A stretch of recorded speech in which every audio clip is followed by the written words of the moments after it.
Saudara, pagi ini kita akan membahas mengenai kelahiran, kematian, dan kebangkitan Kristus. Mana yang lebih penting? Ada polemik baru-baru ini di Facebook, saudara. Ada orang yang berkata bahwa kebangkitan Kristus itu adalah sentral, pusat atau inti iman Kristen, dan terlihat seolah-olah seperti tidak mementingkan kematian Kristus.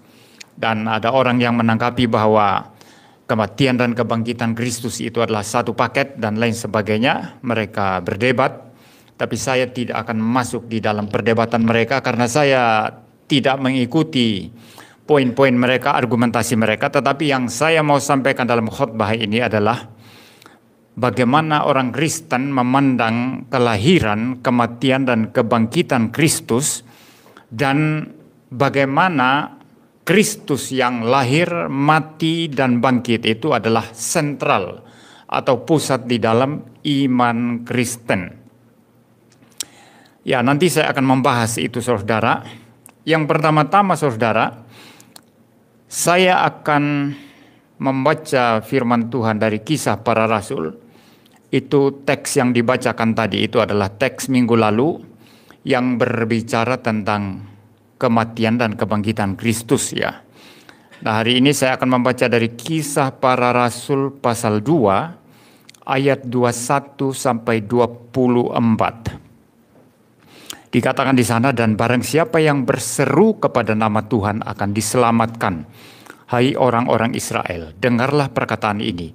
Yang aku maksudkan ialah Yesus dari Nazaret, seorang yang telah ditentukan Allah dan yang dinyatakan kepadamu dengan kekuatan-kekuatan dan mujizat-mujizat dan tanda-tanda yang dilakukan oleh Allah dengan perantaraan Dia di tengah-tengah kamu, seperti yang kamu tahu. Dia yang diserahkan Allah menurut maksud dan rencananya telah kamu salibkan dan kamu bunuh oleh tangan bangsa-bangsa durhaka. Tetapi Allah membangkitkan dia dengan melepaskan dia dari sengsara maut, karena tidak mungkin ia tetap berada dalam kuasa maut itu. Nah, saudara, di sini Rasul Petrus mengkhotbahkan 3 hal penting di sana. Pertama, masalah kelahiran, walaupun tidak ada di situ Yesus lahir, tapi dia mengatakan Yesus dari Nazaret, itu berarti Yesus adalah sungguh-sungguh manusia dan dia pernah lahir. Jadi kelahirannya dipresaposisikan atau menjadi asumsi dasar di situ. Lalu Petrus secara eksplisit menyebut masalah kematian dan juga menyebut kebangkitan. Yesus dibangkitkan. Jadi ini adalah satu set, saudara, ya. Nah, sebelum saya melanjutkan untuk membahas hal-hal ini, saudara, kalau saudara memperhatikan khotbah Petrus tadi, itu adalah khotbah yang pertama kali di dalam sejarah berdirinya gereja. Roh Kudus turun memenuhi 120 orang, termasuk para rasul, di lantai atas di salah satu tempat di Yerusalem. Lalu kemudian mereka penuh dengan Roh Kudus, kemudian ada yang berbahasa lain, dan setelah mendengar orang-orang berbahasa lain, ada orang-orang yang mendengar dalam bahasa Mesir, dalam bahasa Asia, dalam bahasa macam-macam, ya, Ethiopia dan macam-macam. Maka orang-orang berkata orang-orang ini mabuk oleh anggur manis. Nah, orang-orang yang berkata mabuk sebetulnya itu adalah orang-orang yang mengada-adakan, ya, sebetulnya, karena mereka tertib. Mereka tidak kacau-kacau di situ, dan apa yang mereka katakan itu betul-betul didengar, dipahami dalam bahasa mereka masing-masing. Masa orang mabuk bisa bicara lalu dipahami dalam bahasa mereka masing-masing? Tidak mungkin, saudara. Saya misalnya, saya tidak memahami bahasa misalnya, ya, bahasanya orang Madagaskar misalnya, ya, atau bahasanya orang Kenya, ya, orang Afrika. Itu ada bahasa yang namanya Kiswahili, ya. Saya tidak bisa berbahasa itu, tapi saya berbicara, lalu Roh Kudus bekerja menerjemahkan itu ke telinga mereka, lalu mereka mendengar dalam bahasa mereka. Lalu orang-orang yang berbahasa Kiswahili ini kemudian mengatakan, ini orang mabuk ini. Kan tidak nyambung ya. Itu bukan ciri khas orang mabuk. Tapi justru ada sesuatu yang sangat-sangat dahsyat yang dikerjakan di sana. Tentu itu sangat-sangat reasonable ya. Sangat-sangat rasional. Bukan sesuatu yang mabuk atau kacau balau. Nah, orang-orang yang mengatakan mereka mabuk ini adalah orang-orang yang bingung, yang sebetulnya mereka kaget. Ya, orang yang kaget dengan apa yang terjadi. Kok bisa mereka ini orang-orang Galilea berbicara dalam bahasa kita? Orang Kapadokia, orang Mesir, orang Elam, orang Partia. Kok kita mengerti dalam bahasa kita? Kaget mereka. Kalau orang Jawa bilang itu mereka itu adalah orang-orang kagetan, yang suka kaget. Apa-apa kaget ya. Orang suka kaget itu saudara, itu orang pasti tidak bisa maju itu.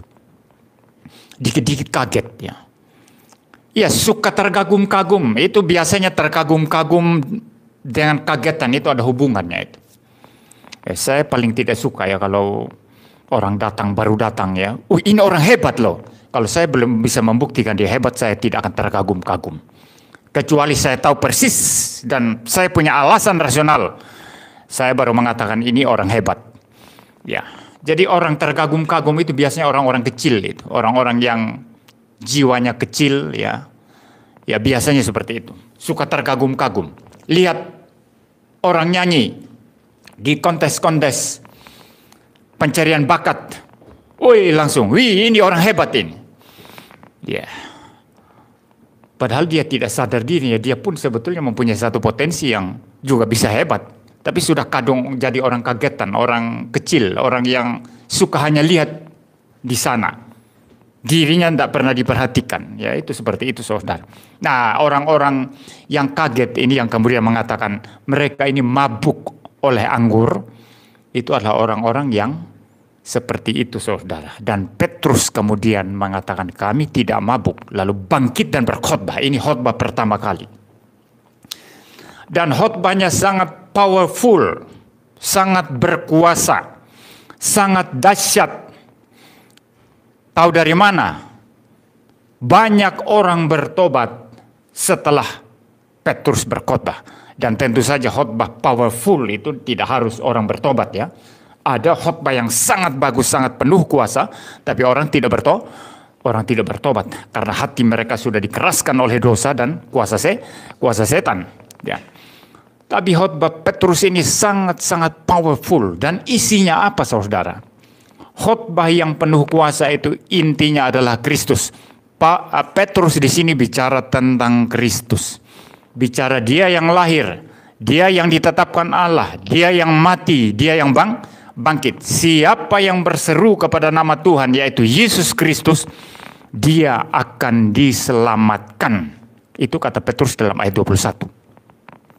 Jadi inti khotbah Petrus di sini adalah Kristus. Itu khotbah yang penuh kuasa.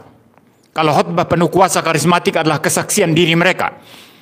Bagaimana mereka mengusir setan, bagaimana mereka pergi ke tempat-tempat angker, lalu berdoa di sana, bagaimana mereka menyembuhkan orang sakit, bagi mereka itulah khotbah powerful. Tapi bagi Alkitab, bagi para rasul, khotbah powerful bukan tentang orang sakit sembuh. Bukan tentang orang miskin jadi kaya. Bukan tentang orang kurang uang jadi banyak duit. Tapi tentang Kristus yang lahir, mati dan bangkit. Ini khotbah penuh kuasa saudara. Itu sebabnya di sepanjang sejarah gereja banyak orang mengklaim dari karismatik ini penginjil penuh kuasa, tapi suka rebah-rebahkan orang. Pengaruh mereka tidak pernah lebih besar dari penginjil sejati yang memberitakan Injil sejati, yang kemudian melalui Injil sejati orang mendengar firman Tuhan dan mereka boleh bertobat. Saudara, di dalam sepanjang sejarah gereja tidak ada penginjil yang pernah berkhotbah lebih banyak di hadapan banyak orang selain daripada Billy Graham.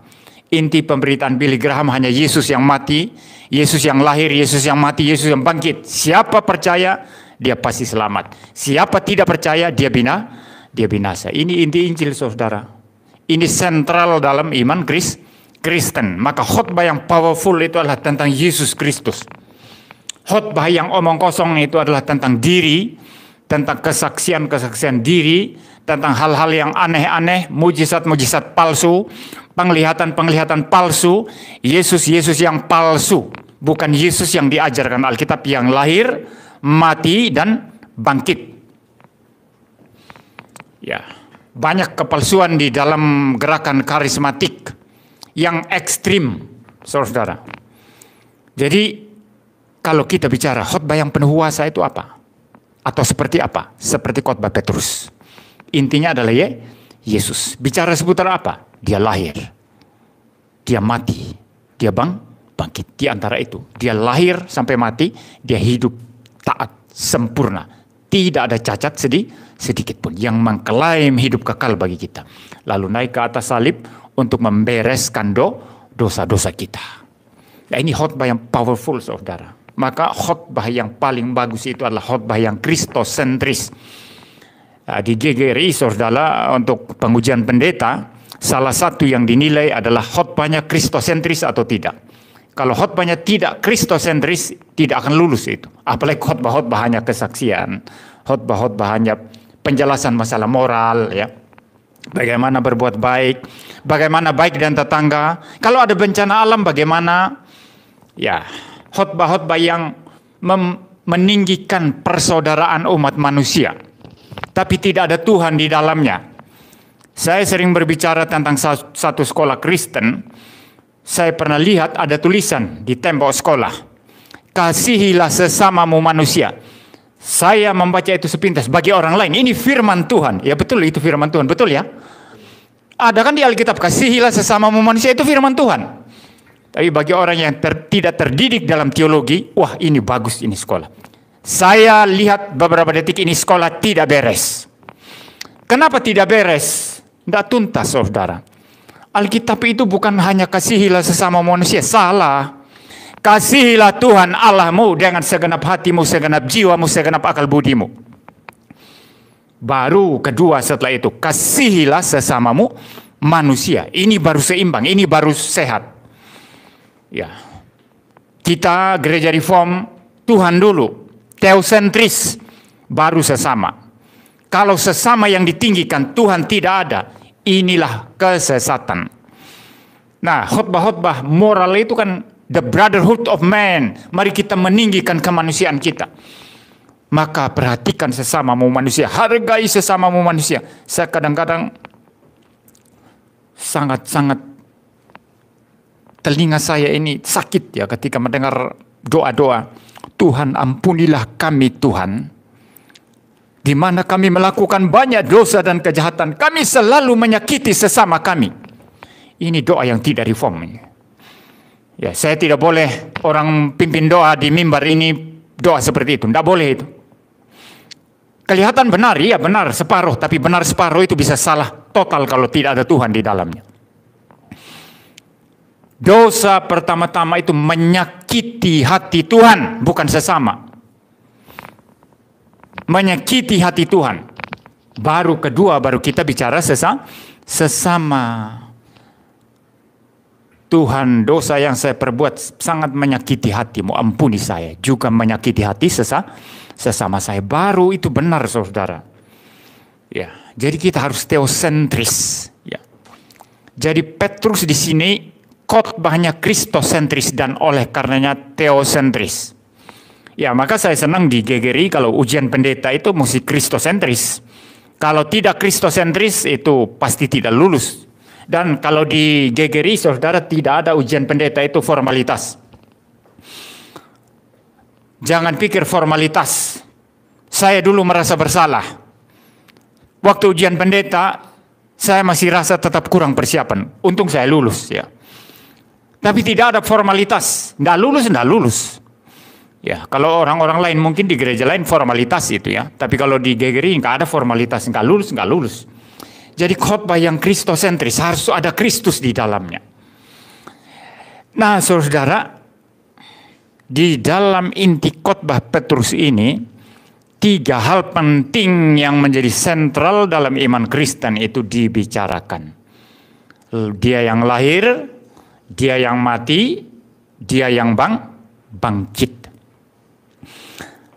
Ketiga hal ini tidak bisa dipisah, saudara. Kristus bisa bangkit kalau tidak pernah lahir. Berarti lahir mutlak penting untuk bangkit, betul ya? Ya. Kristus bisa mati kalau tidak pernah lahir? Tidak bisa. Mati bagaimana? Lahir nggak pernah. Orang yang mati pastilah pernah lahir. Kalau Anda berkata, kakek atau nenek saya mati tahun 1977, itu berarti dia pernah lahir. Kalau nggak pernah lahir, nggak pernah ada di dunia, nggak pernah mati. Kalau Yesus tidak pernah lahir, maka dia bisa mati enggak? Tidak bisa mati. Kita tidak bisa membicarakan kematiannya. Mustahil. Kita tidak bisa membicarakan kebangkitannya. Sama juga, Yesus lahir, tapi tidak pernah mati. Apa artinya itu? Kalau Yesus lahir, tidak pernah mati, maka juga tidak pernah bangkit. Maka kelahirannya sama saja dengan kita semua. Tidak ada gunanya, tidak ada signifikansinya bagi iman kita, saudara. Tidak ada guna sama sekali, sama aja dengan kita. Kalau Yesus tidak pernah lahir, Yesus tidak pernah mati, maka kelahirannya sama saja dengan kita. Kelahiran yang tidak akan memberikan penebusan bagi dosa, dan kelahiran yang tidak akan memberikan klaim hidup kekal bagi kita.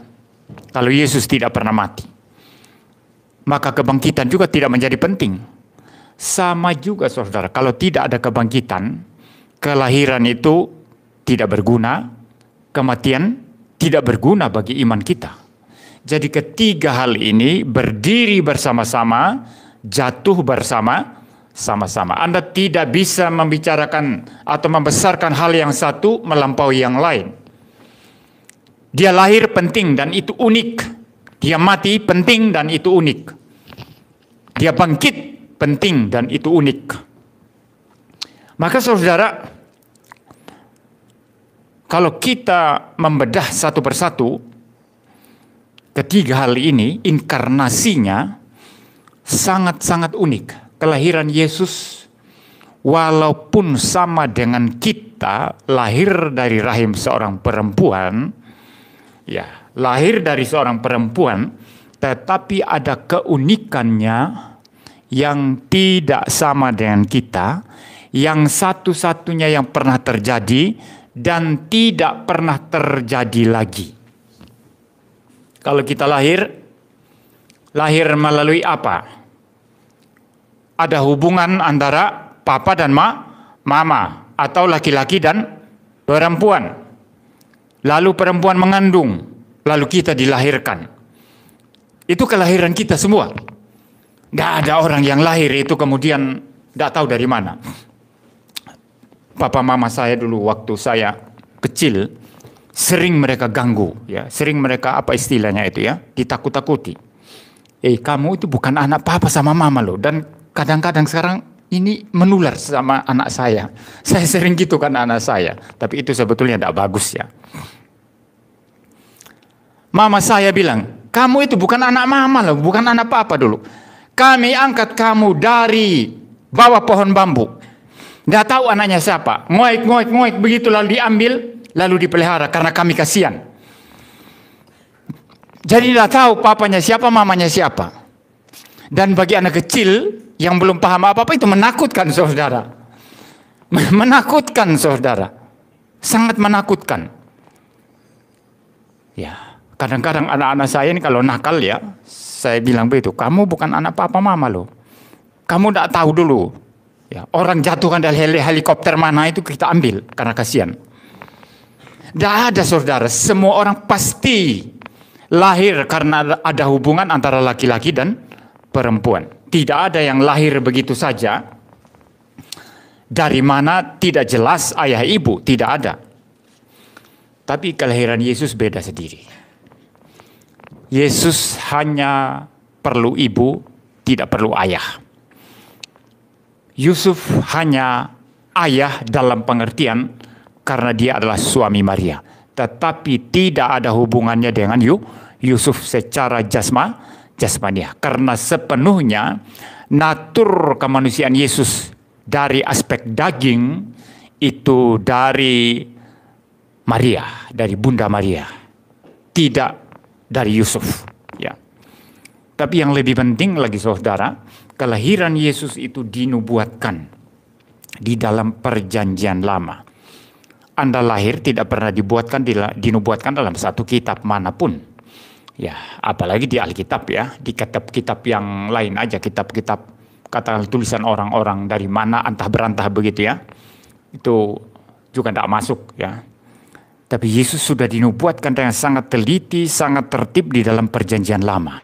Sehingga Yesus ini saudara, kelahirannya itu sudah diprediksi atau dinubuatkan dengan begitu tepat. Lahirnya seperti apa, di mana, hidupnya seperti apa, bagaimana, matinya seperti apa, bagaimana, lalu bangkitnya, semua itu sudah dinubuatkan. Ya, jadi yang namanya Yesus kelahirannya itu sangat-sangat unik, berbeda dengan kita semua. Ya.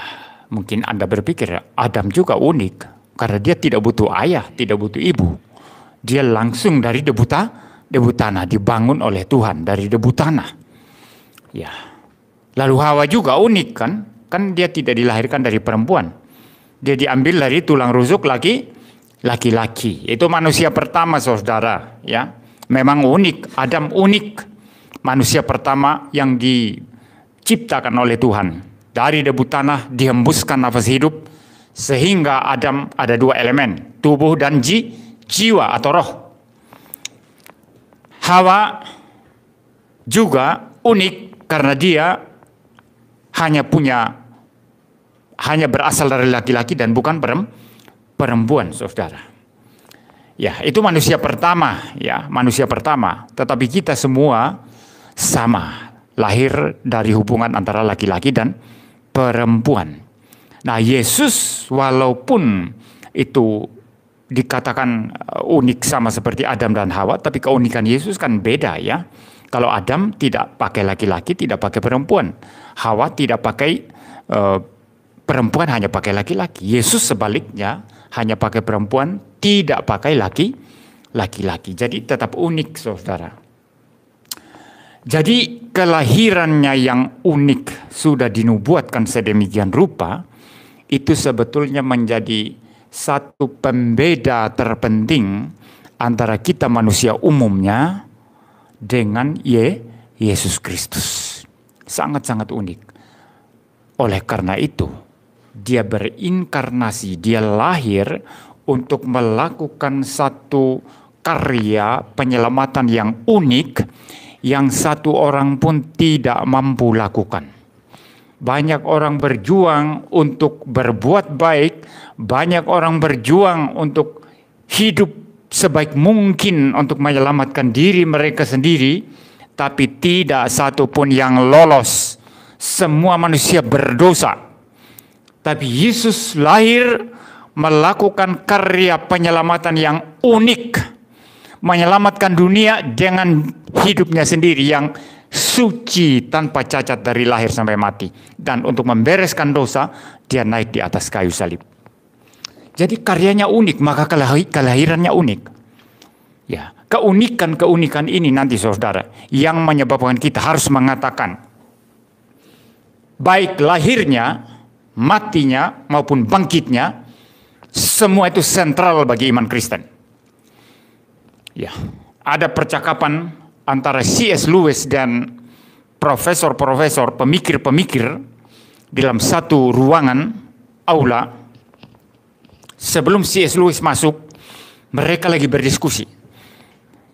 Iman Kristen ini uniknya apa sih? Kita tidak tahu uniknya apa ini. Hampir semua di tempat lain juga hampir mirip. Nah, orang yang bilang hampir mirip atau sama atau mirip atau serupa ini perlu belajar pemikiran Cornelius Van Til. supaya Anda tahu bahwa tidak sama, tidak ada yang sama, antitesis antara pemikiran Kristen dan non-Kristen. Iman Kristen dan iman non-Kristen itu antitesis mutlak, tidak ada samanya saudara. Tidak ada yang sama. Nah, mereka diskusi-diskusi sampai bingung, masuklah C.S. Lewis. Apa yang kalian diskusikan ini? Kok kelihatan bingung semua? Mereka berkata, kami lagi memikirkan keunikan iman Kristen itu apa? Kami bicara Trinitas. Tapi di India ada Trimurti, Brahma, Shiva, Wisnu. Apa uniknya Kristen? Nah ini sebetulnya, maaf, ini saya agak kasar ya. Ini profesor-profesor yang bodoh sebetulnya, tidak paham Trinitas. Masa disamakan dengan Trimurti? Ya. Lalu kemudian kita bicara inkarnasi. Yesus datang ke dalam dunia, menjadi manusia. Di ajaran-ajaran agama lain pun ada inkarnasi dewa-dewi. Bagaimana mereka menitis turun ke dalam dunia. Jadi apa uniknya iman Kristen? Ini pun mereka tidak ngerti inkarnasi. Ya. Mereka bingung. Lalu C.S. Lewis berkata, gampang. Kalau uniknya iman Kristen, jangan bicara Trinitas, jangan bicara inkarnasi. Kasih karunia, grace, anugerah Allah. Oh betul, kalau yang ini tidak ada di agama lain, tidak ada di tempat-tempat lain katanya. Tapi walaupun pernyataan ini benar bahwa kasih karunia, keselamatan hanya anugerah Allah, hanya ada dalam iman Kristen, tapi mereka salah total ketika mengatakan Trinitas sama dengan Trimurti. Inkarnasi dalam kekristenan sama dengan inkarnasi dewa-dewi dalam agama-agama lain. Salah total. Saudara tahu Trimurti India ya? Brahma, Shiva, Wisnu. Itu 3 dewa paling besar yang dipercaya dalam Hinduism. Tapi masih ada dewa-dewa yang lain yang jumlahnya sangat-sangat banyak. Mungkin miliaran. Dewa-dewi. Tapi saudara tahu tidak? Trimurti atau dewa-dewi yang lain yang dipercaya Hinduism? Apakah itu dewa-dewi yang berbeda? Orang yang tidak belajar Hinduism baik-baik mengatakan itu dewa-dewa yang berbeda. Maka Hinduism atau Hindu itu adalah politeisme. Ini pernyataan orang yang tidak belajar Hinduism. Hinduism itu tidak percaya politeisme. Orang Hindu tidak percaya banyak Tuhan, banyak Allah. Hanya satu. Yaitu namanya Brahman. The ultimate being. Absolute being, Brahman. Tapi yang tidak berkesadaran. Nah, Brahman yang satu ini tidak bisa digambarkan. Maka Shankara, seorang pemikir Hinduism yang paling hebat sekali, dia mengatakan kita tidak bisa menggambarkan apapun Brahman itu. Kalau kita bisa menggambarkan, mendeskripsikan sifat-sifatnya, maka dia sama dengan kita. Maka dia tidak berbeda dengan kita. Maka dia tidak punya keunikan. Nah, ini pemikir yang sangat-sangat jenius sekali. Ya, tentu saja kita bisa kritisi. Dan saya mengkritisi itu dalam master tesis saya waktu saya studi S2 di Belanda. Ya, Brahman itu tidak bisa digambarkan. Dia bukan ini, bukan itu. Hanya itu kita bisa mengatakan, bukan ini, bukan itu.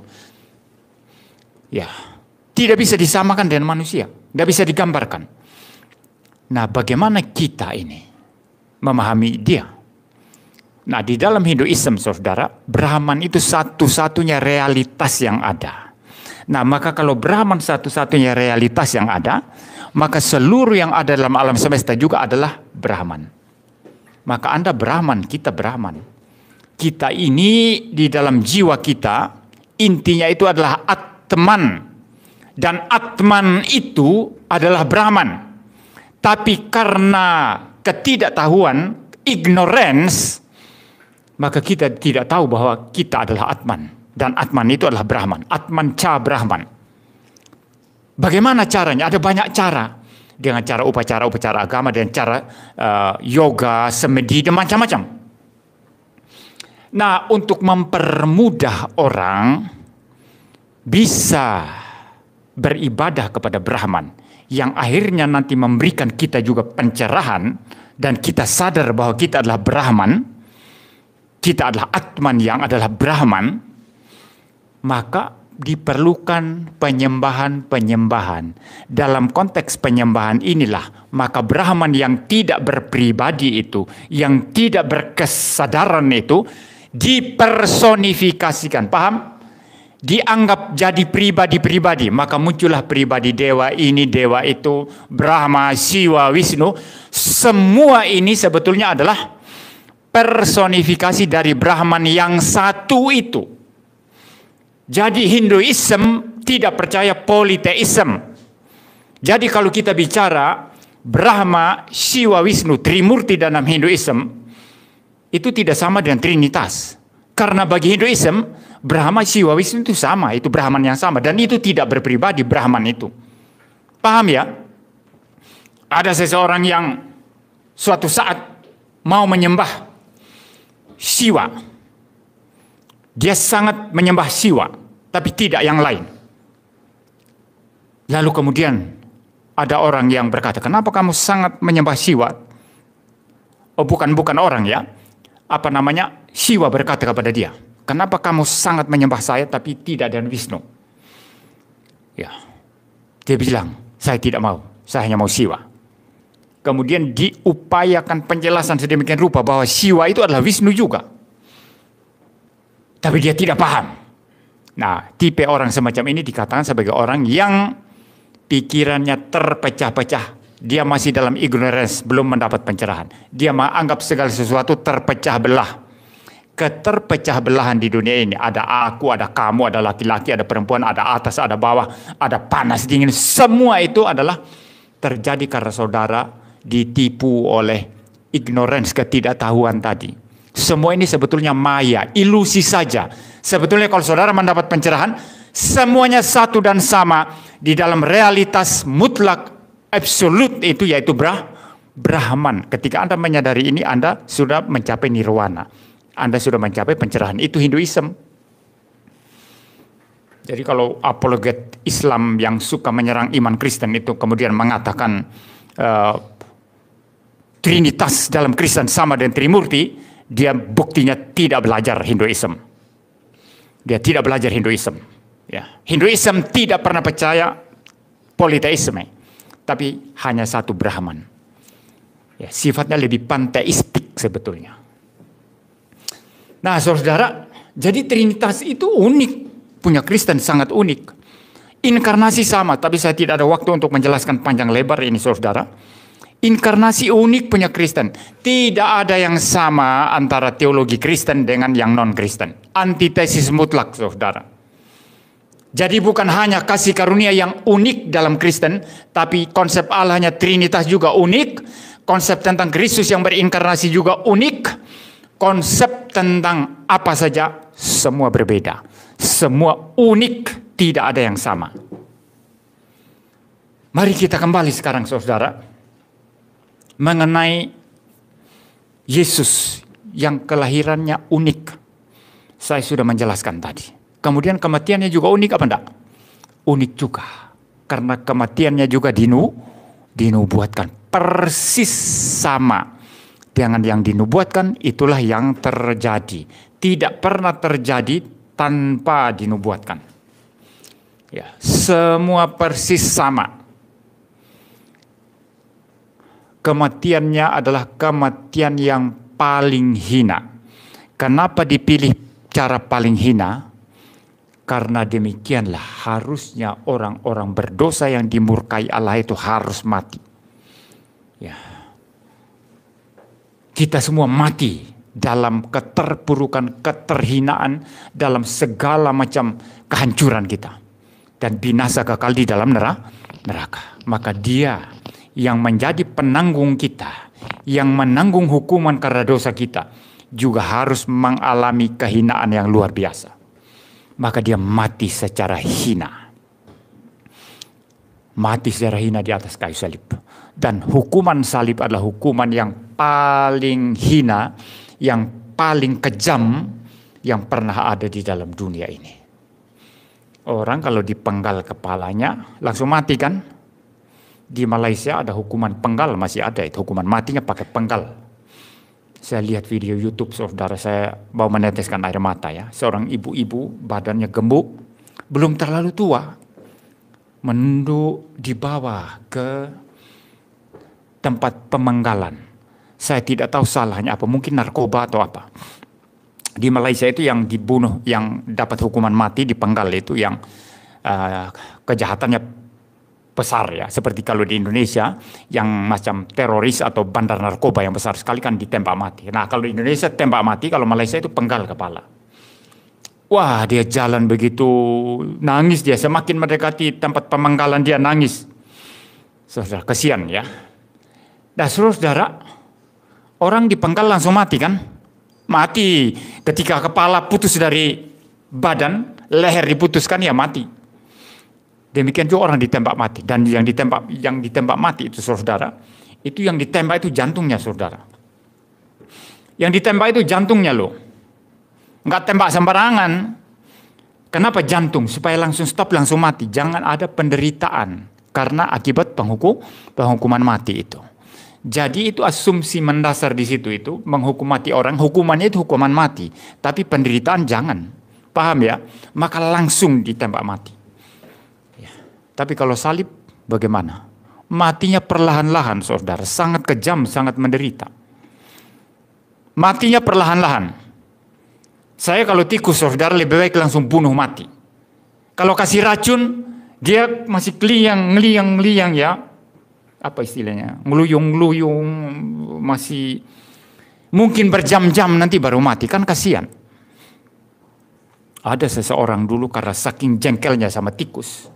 Dia tangkap tikus itu, dia suntik dengan air keras. Tahu air keras ya? Apa istilahnya air keras itu? Disuntik dengan air keras. Lalu dia lihat tikus itu goyang-goyang karena air keras itu bereaksi dalam tubuhnya. Ini kejahatan saudara.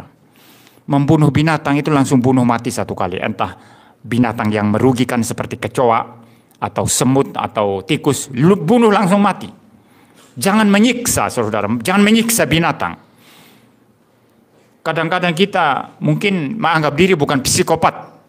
Tapi kalau Anda suka membunuh binatang dan binatang itu mati perlahan-lahan, jangan-jangan Anda punya jiwa psikopat. Kasihan binatang itu saudara. Demikian juga binatang yang dimakan. Langsung bunuh mati. Ya. Kalau orang Sumba potong babi itu kan langsung ditusuk jantungnya ya. Dipikul begitu langsung ditusuk jantungnya. Begitu jantungnya kena, sudah tidak bisa apa-apa dia. Langsung berhenti. Tapi kalau potong perlahan-lahan lehernya, dia masih teriak-teriak saudara, kasihan. Kasihan. Kalau bisa langsung bunuh mati sekali. Ya. Seperti itu. Nah salib tidak demikian. Salib itu tempat penyiksaan, matinya perlahan-lahan. Memang Yesus mati bukan karena kehabisan darah di salib, bukan karena kehabisan oksigen karena tergantung di salib, tapi memang matinya karena dia rela menyerahkan nyawanya kepada Bapa. Bapa, ke dalam tanganmu ku serahkan nyawaku. Tetapi saat-saat penderitaan, jam-jam penderitaan tergantung di atas kayu salib, Yesus alami itu sepenuh-penuhnya. Dia sangat-sangat kesakitan, sangat-sangat menderita. Jadi matinya bukan mati biasa saudara. Bukan mati seperti kita. Ya. Kita bahkan bisa pilih-pilih tempat mati di mana, betul ya? Iya, kalau rasa sakit sudah berat sekali, mau dibawa ke rumah sakit, enggak, saya enggak mau mati di rumah sakit, mending mati di rumah saja, enggak apa-apa, mati di rumah sini enggak apa-apa. Paham ya? Yesus tidak punya hak untuk itu, untuk pilih-pilih tempat mati. Yesus seperti domba yang yang dibawa ke tempat pembantaian, tidak protes sedikit pun. Saya khotbahkan ini dalam khotbah Jumat Agung. Jadi matinya mati yang sangat unik, sangat-sangat menderita, sangat kejam sekali. Kita matinya tidak seperti itu. Kenapa demikian? Karena matinya adalah membawa misi penyelamatan yang besar untuk membereskan dosa-dosa kita. Jadi itu sentral atau tidak sentral? Penting atau tidak penting? Penting sekali. Lahirnya penting sekali. Maka ada Natal. Saudara merayakan Natal. Natal bukan tukar-tukar hadiah, tapi menyambut kelahiran Sang Juru Selamat yang akan taat, yang tidak protes, yang akan menderita, yang mati dan bangkit untuk kita. Kita merayakan Jumat Agung, kemudian merayakan kebangkitannya. Matinya itu penting sekali. Cuma kalau kematiannya yang sangat dipentingkan, sedangkan yang lain tidak, ini juga salah. Sama juga kebangkitannya sangat penting, yang lainnya tidak dipentingkan, ini salah. Semua harus seimbang. Kalau gereja Katolik, saudara lihat salib Katolik ya.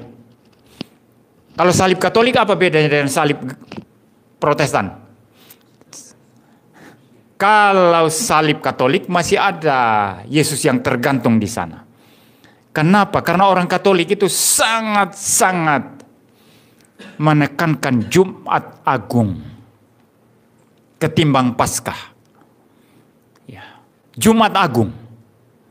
Tapi kalau Ortodoks, termasuk juga Protestan, Katolik Ortodoks ya, gereja Ortodoks, sangat-sangat menekankan sukacita kebangkitan. Ya, maka kita kalau Protestan ya tidak ada Yesus yang tergantung di salib, salib yang kosong, kuburan yang kosong, kebangkitan. Tapi bagi saya, penekanan yang tidak seimbang atas keduanya atau atas ketiganya, kelahiran, kematian, kebangkitan, itu akan menghasilkan ketidakseimbangan. Dan bisa menghasilkan kesalahan yang sangat besar. Karena tiga hal ini tidak bisa dipisah.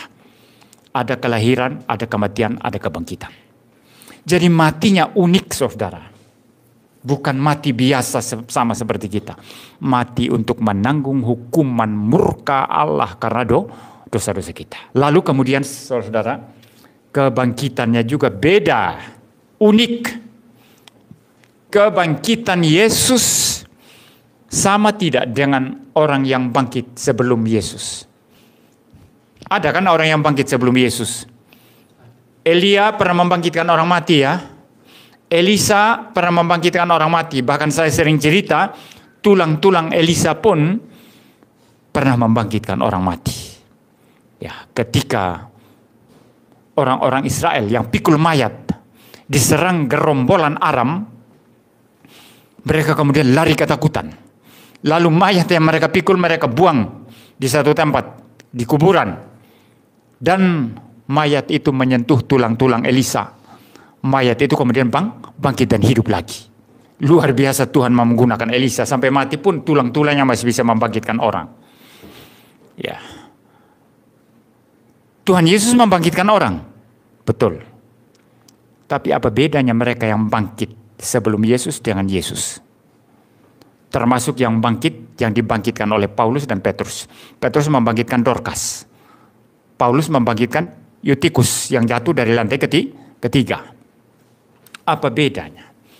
Kalau mereka yang bangkit, entah dalam perjanjian lama atau perjanjian baru, mereka bangkit dan mati lagi. Lazarus yang dibangkitkan Tuhan Yesus itu, dia mati lagi, saudara.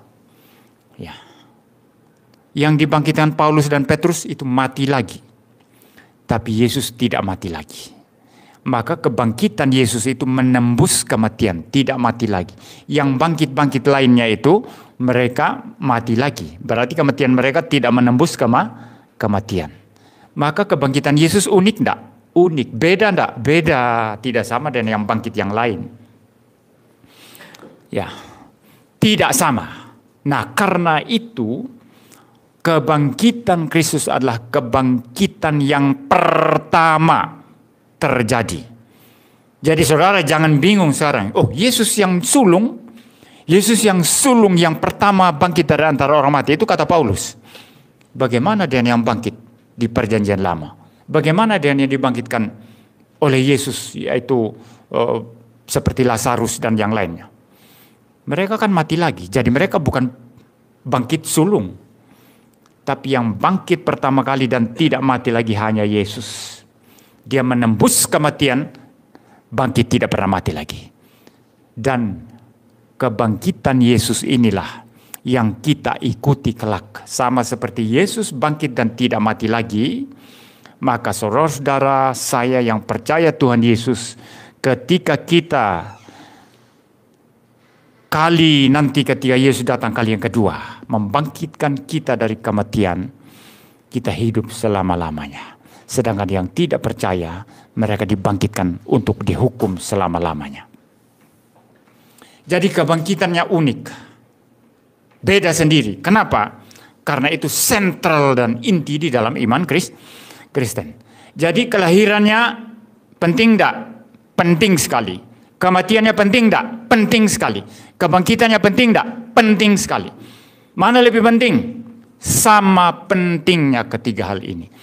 Inkarnasi, kematian, kebangkitan. Satu paket yang sangat penting. Ya. Jadi saudara tidak bisa membesarkan kematian tanpa kebangkitan, tanpa kelahiran. Itu mustahil. Saudara tidak bisa membesarkan kelahiran tanpa kematian dan kebangkitan. Itu mustahil. Saudara tidak bisa membesarkan kebangkitan tanpa kelahiran dan kematian. Itu mustahil bagi iman Kristen.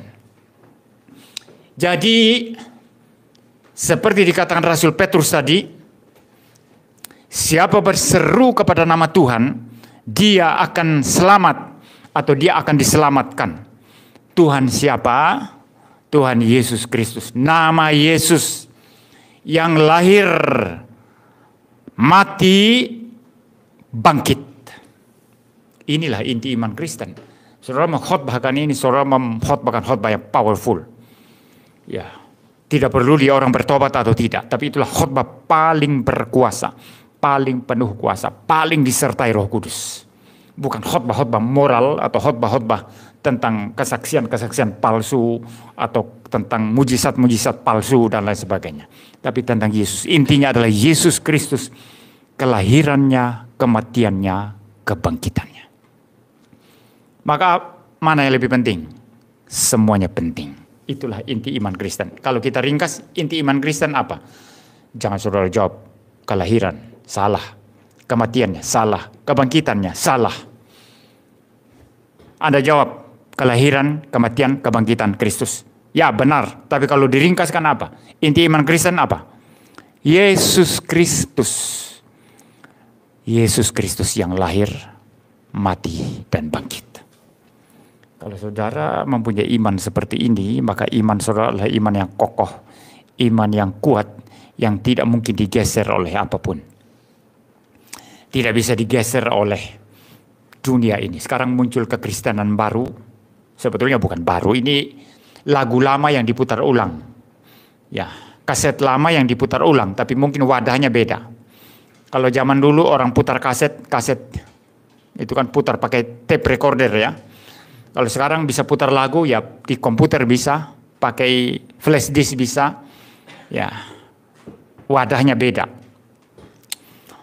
Ada yang namanya kekristenan progresif. Ada banyak orang yang minta kepada saya ya di Facebook, di YouTube katanya bahas ini Pak, kekristenan progresif, sesat itu Pak. Ya kemudian saya lihat-lihat ternyata kekristenan progresif ini justru mirip-mirip dengan teologi liberal yang lalu. Cuman dia mencocokkan diri dengan iklim postmodernisme sekarang ini. Jadi bidat lama yang bangkit di era postmodernisme ya saudara. Tetapi kalau kita intinya adalah Yesus Kristus yang lahir, mati, dan bangkit. Kita tidak mungkin digeser oleh ajaran sesat, ajaran palsu. Orang joget-joget, lompat-lompat, nari-nari, telanjang-telanjang kayak itu tidak ngaruh buat kita. Anda dikatakan Yesus itu bukan Tuhan, Yesus hanya nabi saja, Yesus tidak mati di salib, Yesus hanya langsung diangkat ke surga, yang disalib itu adalah yang diserupakan. Tidak ngaruh semua itu. Kalau Anda memegang kebenaran Alkitab bahwa Yesus adalah inti iman Kristen, dia yang lahir, yang mati, yang bangkit untuk kita, menyelamatkan kita, memberikan kepada kita hidup kekal, hidup sejati. Biarlah kita pulang dari tempat ini saudara, dan boleh mempunyai iman sedemikian sehingga kita dalam kehidupan sehari-hari tidak gampang digoncangkan, bukan saja oleh ajaran-ajaran palsu, ajaran-ajaran sesat, atau ide-ide yang dianggap baru, tapi ide lama yang kemudian dilagukan lagi, ya ide lama yang kemudian dibangkitkan lagi. Tapi juga kita bertahan dari gempuran kehidupan sehari-hari. Bagi banyak orang Kristen mungkin bukan doktrin yang mereka khawatirkan, karena mereka punya iman yang sangat sederhana dan percaya Yesus Tuhan dan Juru Selamat satu-satunya, percaya Allah Tritunggal, Bapa telah mengutus Anak. Mereka sangat-sangat percaya itu. Jadi mereka dibujuk dan doktrin apapun mereka sudah tidak tertarik. Cukup bagi mereka Yesus. Cukup bagi mereka punya Bapa di sorga. Cukup bagi mereka ada Roh Kudus yang menyertai mereka. Tapi bagi mereka mungkin kesulitannya adalah gempuran kehidupan sehari-hari. Ya, entah kehidupan masalah ekonomi, mungkin masalah hubungan dengan orang lain, mungkin masalah pacar, mungkin masalah pasangan hidup, mungkin masalah apa saja. Tapi Yesus cukup bagi kita. Mari kita berdoa. Bapa di surga, terima kasih Tuhan untuk pagi hari ini. Terima kasih untuk kebaikan dan kemurahan Tuhan. Kami percaya bahwa Tuhan Yesus Kristus yang menjadi inti iman kami, Dia adalah yang lahir, Dia adalah yang mati, Dia adalah yang bangkit. Biarlah kiranya kami boleh bersungguh-sungguh dalam iman kami, boleh bersungguh-sungguh dalam percaya kami. Dan biarlah anugerah Tuhan terus menguasai kami, memimpin kami, mengarahkan kami untuk menjalani kehidupan kami setiap hari, sehingga kami menjadi orang Kristen, bukan saja menjadi orang Kristen yang hanya sibuk mempertahankan iman atau mempertahankan diri, tapi menjadi orang Kristen yang aktif untuk memberitakan Injil, aktif untuk menjadi terang, menjadi garam, aktif untuk memberikan pengaruh kepada dunia ini. Terima kasih Tuhan. Yesus Kristus cukup bagi kami. Dalam nama Tuhan Yesus Kristus kami berdoa. Amin.